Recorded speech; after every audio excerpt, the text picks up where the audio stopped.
प्यारे मित्रों, आप सभी को प्यार भरा नमस्कार। ठीक है, उम्मीद करता हूँ कि आप लोग काफ़ी अच्छे होंगे। ठीक है, और आप लोगों के ही क्रियाकलाप से जो है आपके माता पिता भी अच्छे होंगे। ठीक है साथियों, आज जो है जैसा कि मैंने पहले ही आपको यूपी पीजीटी का सिलेबस जितना भी था राइटर्स को हमने डिस्कस कर लिया था। ठीक है, लेकिन अब हम उन राइटर्स को जो है धीरे धीरे करके पढ़ना शुरू करेंगे। तो आज मैंने, ठीक है, इंग्लैंड के सबसे महान राइटर, ठीक है, विलियम शेक्सपियर साहब को चुना है। ठीक है, वैसे शेक्सपियर साहब को पढ़ना कोई इजी वर्क नहीं है, इतना आसान काम नहीं है। ठीक है, कि आप जुट गए और आपने पढ़ लिया। ठीक है, शेक्सपियर साहब को पढ़ना और शेक्सपियर साहब को कहना, ठीक है, एक छोटी मुंह और बड़ी बात होगी। ठीक है, तो देखिए, विलियम शेक्सपियर साहब की अगर हम लोग बात करें, ठीक है, अगर इंग्लिश साहित्य की बात हो, इंग्लिश लिटरेचर की बात हो और अगर शेक्सपियर साहब का नाम ना ले, ठीक है, तो बिल्कुल अधूरा सा लगता है। ठीक है, यहां तक कि कुछ लोगों ने यह भी कहा है कि यदि तराजू के पलड़े में एक हिस्से में अगर शेक्सपियर साहब को रख दिया जाए, ठीक है, और दूसरे पलड़े में और राइटर्स को रख दिया जाए, तो यह भी हो सकता है कि शेक्सपियर साहब का पलड़ा भारी भी हो सकता है। ऐसा कुछ लोग कहते हैं साथियों। ठीक है, तो बढ़ा चढ़ाकर कहते हैं क्योंकि उन्होंने ऐसा टास्क ही किया है अपने लाइफ टाइम में। ठीक है, तो आइए उनके विषय में हम लोग बात करते हैं। और मैं उम्मीद करता हूं कि अगर आपने पूरी क्लास देख ली मेरी, ठीक है, तो आपको कभी कोई दिक्कत नहीं होगी। और मैं शेक्सपियर साहब के बायोग्राफी का मैं 2 पार्ट लेकर आऊंगा। ये पार्ट 1 है। ठीक है, पार्ट 2 आपको दूसरे भाग में देखने को मिलेगा। ठीक है, यानी सेकंड टाइम आपको विजिट करना पड़ेगा। ठीक है, तो आइए इसका पहला पार्ट देख लेते हैं। ठीक है, मैंने यहाँ कुछ चीजें लिख दी हैं ताकि आपको लिखना ना पड़े। ठीक है, विलियम शेक्सपियर का अगर जन्म की बात करें, ठीक है, इनकी डेट ऑफ बर्थ की बात करें भाई, तो 23 अप्रैल 1564 यानी कि 23 अप्रैल 1564 को जो है हमारे महान राइटर विलियम शेक्सपियर साहब का इस धरती पर आगमन होता है। ठीक है, और बैप्टाइज्ड की अगर हम लोग बात करें तो बैप्टाइज्ड वहां पर देखिए एक होली ट्रिनिटी चर्च होता है, होली ट्रिनिटी चर्च होता है, वहां पर इनका बैप्टाइज्ड होता है। ठीक है, बैप्टाइज्ड का मतलब होता है नामकरण। और वहां का रीति ऐसा था कि जब भी नामकरण करना होता था किसी बच्चे को, तो उस बच्चे का नामकरण उसके जन्म के ठीक 3 दिन बाद की जाती थी। यानी कि अगर शेक्सपियर साहब का जन्म 23 अप्रैल को हुआ है तो उनका नामकरण कब होगा? तो होगा 26 अप्रैल को, यानी कि 26 अप्रैल। ध्यान दीजिएगा, तो कब होगा? 26 अप्रैल। ठीक है, क्योंकि 3 दिन बाद जो है इनका नामकरण होता है। अगर हम लोग पेरेंट्स की बात करें कि इनके पेरेंट्स का नाम क्या होता है, तो देखिए, जैसे अगर टीजीटी के हम राइटरों की बात करें, जैसे आपका विलियम शेक्सपियर हो गए, जॉन मिल्टन हो गए, विलियम वर्ड्सवर्थ हो गए, या जॉन गाल्सवर्दी हो गए। ठीक है, इनके फादर्स का नाम अक्सर देखा गया है कि ये जॉन से शुरू होता है, JOHN। ठीक है, जॉन से ही शुरू होता है। तो अगर इनका नाम भाई विलियम शेक्सपियर है तो इनके पिता का नाम क्या होना चाहिए? John Shakespeare. ठीक है, इनके पिताजी का नाम जॉन शेक्सपियर। ठीक है, और मैं ये मानता हूं भाई कि ये चीजें परीक्षा में नहीं पूछी जाएगी। ठीक है, हो सकता है बहुत ही रेयर केस में पूछा भी जा सकता है। ठीक है, लेकिन जनरली पूछी नहीं जाती है। लेकिन हमें इनके विषय में इतना तो पता ही होना चाहिए। ठीक है, और इनकी माँ की बात करें तो उनकी माँ का नाम होता है मैरी आर्डन। ठीक है, मैरी आर्डन जो है ये शेक्सपियर साहब की माँ जी का नाम होता है। और अगर हम लोग बात करें कि इनको क्या कहा जाता है, ठीक है, तो शेक्सपियर को 2 और नाम से और जाना जाता है, ध्यान दीजिएगा। ठीक है, इनको जाना जाता है भाई एक बार्ड ऑफ एओन के नाम से, बार्ड ऑफ एओन। अब बार्ड ऑफ एओन के नाम से क्यों जाना जाता है? क्योंकि इनकी जो बर्थ प्लेस थी ना, वो थी स्ट्रैटफोर्ड ऑन एओन, जहां पर आपका स्ट्रैटफोर्ड जो है ये एक विलेज का नाम होता है और एओन जो है आपका एक रिवर का नाम होता है। ठीक है, तो भाई अब इसी एओन के पोएट थे। ठीक है, बार्ड का मतलब ये होता है पोएट, कवि, तो इसलिए जो है इनको बार्ड ऑफ एओन भी कहा जाता है, यानी एओन के कवि। ठीक है, और अगर मैं बात करूं तो शेक्सपियर साहब को और क्या कहा जाता है, तो शेक्सपियर साहब को कहा जाता है कि इंग्लैंड नेशनल पोएट। ठीक है, मैं यहां लिख दे रहा हूं। ठीक है, इनको इंग्लैंड का जो है नेशनल पोएट भी कहा जाता है, ध्यान रखिएगा, नेशनल पोएट यानी कि राष्ट्रीय कवि। अब आप खुद ही देख लीजिए कि शेक्सपियर साहब का दर्जा कितना बड़ा है। ठीक है, और बेन जॉनसन इनके बारे में क्या कहते हैं, बेन जॉनसन शेक्सपियर के बारे में कहते हैं कि he knew small Latin and less Greek. ठीक है, अब देखिए, he knew small Latin and less Greek, माने बेन जॉनसन इनके बारे में ये कहते हैं कि वह जानते थे स्मॉल लैटिन, थोड़ी सी लैटिन, एंड लेस ग्रीक, और थोड़ी सी ग्रीक।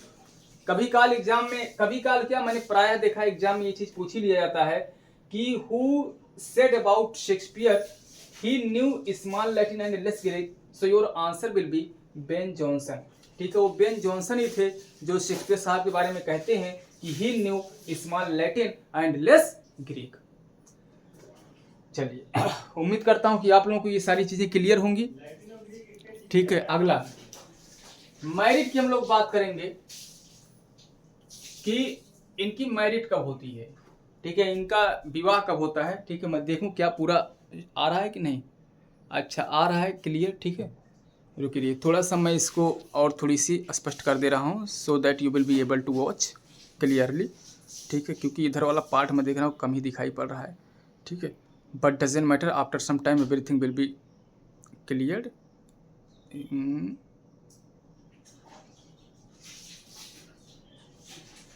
Nice, good.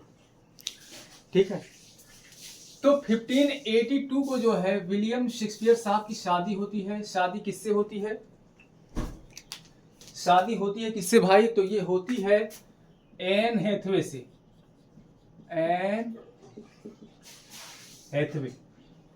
तो एन हैथवे से जो है ये शेक्सपियर साहब की शादी हो जाती है। लेकिन ध्यान दीजिएगा कि इनकी उम्र जो है 26 ईयर्स होती है।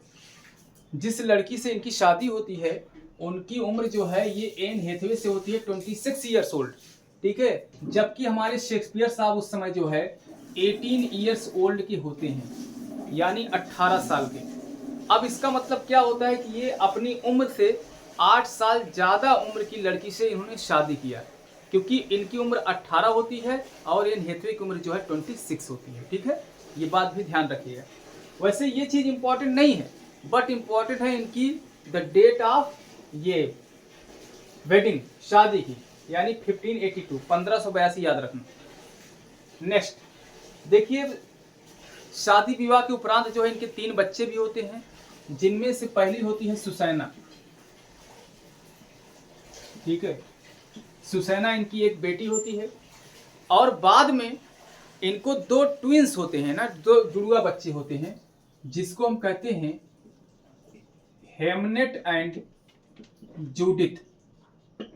ठीक है, अब इसको हेमलेट ना समझ लेना, ये हेमनेट है, HAMNET, हेमनेट एंड जूडिथ। ठीक है, ये दोनों जुड़वा बच्चे होते हैं, जिनमें से हेमनेट जो है एक लड़का होता है और जूडिथ जो है एक लड़की होती है। लेकिन दुख की बात ये होती है कि कुछ ही वर्ष के पश्चात जो है हेमनेट की डेथ हो जाती है। ठीक है, इसकी मृत्यु हो जाती है। तो बाद में जो है इनकी 2 ही बेटियां सरवाइव कर पाती हैं, एक सुसैना और दूसरी जूडिथ। ठीक है, यही शेक्सपियर साहब की दोनों बेटियां होती हैं। चलिए, अब 1592 की घटना क्या है कि इन्होंने ज्वाइन किया लॉर्ड चैम्बरलेंस मेन। ठीक है, इन्होंने लॉर्ड चैम्बरलेंस मेन को ज्वाइन किया। ठीक है, ये चीज इंपॉर्टेंट नहीं है, लेकिन ये चीज इंपॉर्टेंट है कि इसका नाम बाद में चेंज कर दिया गया, और चेंज करके इसका नाम रखा गया, क्या रखा गया, तो किंग्स मैन। ठीक है, इसी को रखा गया किंग्स मैन नाम से। ठीक है, ध्यान दीजिए। चलिए, उम्मीद करता हूं कि ये चीज समझ में आई होगी। अब इनके फर्स्ट बायोग्राफर की बात करेंगे। ठीक है, कि इनका जो फर्स्ट बायोग्राफर रहा है, ठीक है, वो रहा है भाई निकोलस उडाल। निकोलस, अरे सॉरी, निकोलस राव रहे हैं। ठीक है, निकोलस राव जो है ये द लाइफ ऑफ शेक्सपियर लिखते हैं, ठीक है, जो कि शेक्सपियर के फर्स्ट बायोग्राफर होते हैं। माने अगर शेक्सपियर की बायोग्राफी लिखने का सबसे प्रथम प्रयास किसने किया, ठीक है, तो दैट वाज निकोलस राव, ठीक है, निकोलस राव ने ही लिखा था, ठीक है। अगला, शेक्सपियर जो थे ये शेयर होल्डर भी रहे थे, ठीक है, इन्होंने होल्डर का जो है ये शेयर भी किया था, किसमें the globe and the fryers, ठीक है, the globe and the fryers में जो है इन्होंने क्या किया था, शेयर होल्डर का हिस्सा लिया था, ठीक है। तो ये शेक्सपियर साहब की ऐसी बातें हैं जो एग्जाम में रेयरली पूछी जाती है, मतलब कभी कभी बड़ी मुश्किल से पूछ ली जाती है, लेकिन इतना भी तो पता ही होना चाहिए, ठीक है।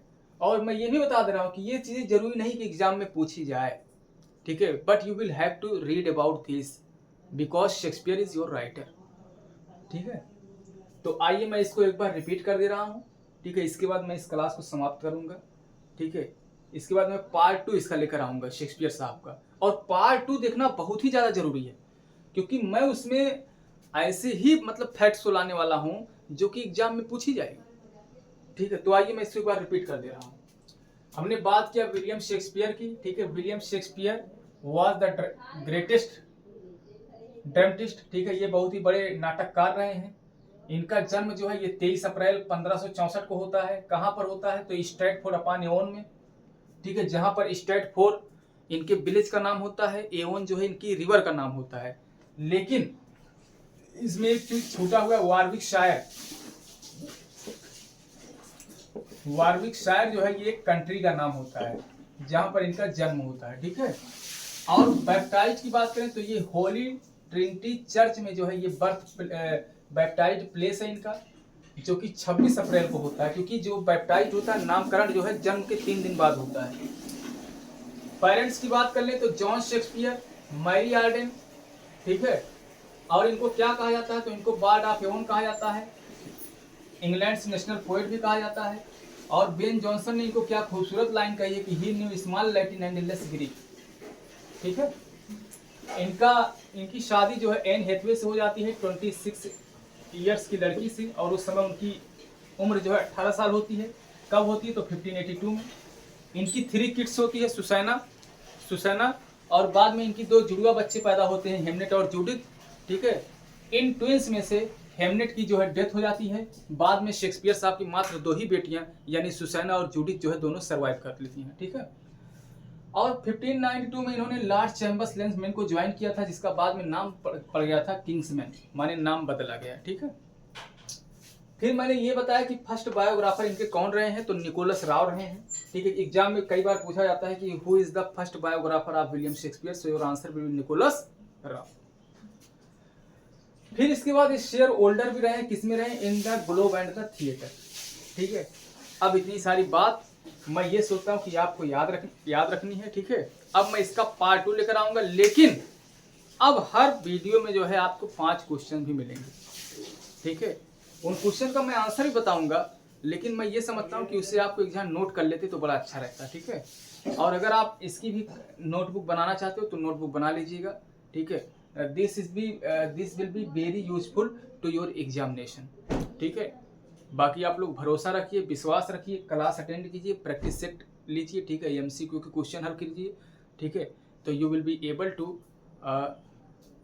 Take exam without any hesitation, and I hope that your exam will be good. Okay, thanks for watching me, take care of your self and take care of your parents, ठीक है। Spend time to your study, but spend time with your parents, because you can't get parents again in the life. धन्यवाद।